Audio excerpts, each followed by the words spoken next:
Esta película cuenta la historia de Sara, una pianista de jazz que ante la muerte de su padre renuncia a su futuro para coger las riendas de su legado familiar como ganadera ecológica.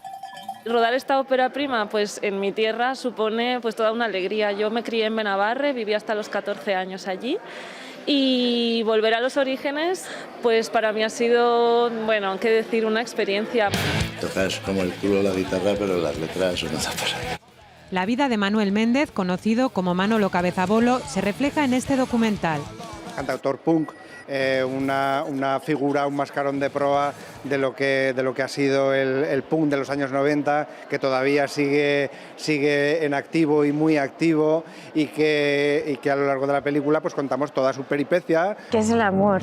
Y del amor trata el documental Terapia de parejas, protagonizado por Rosalén y Marwan. Está basado en una investigación científica que está haciendo la Universidad de Navarra y me pareció un tema apasionante, universal, de acompañar la investigación y acompañar también a 5 parejas aragonesas durante 6 meses haciendo terapia, con la terapia focalizada en las emociones. Algunas se estrenarán pronto y otras todavía están por rodar, pero constituyen una clara apuesta de Aragón TV por el cine fabricado aquí. Aragón TV con el cine aragonés.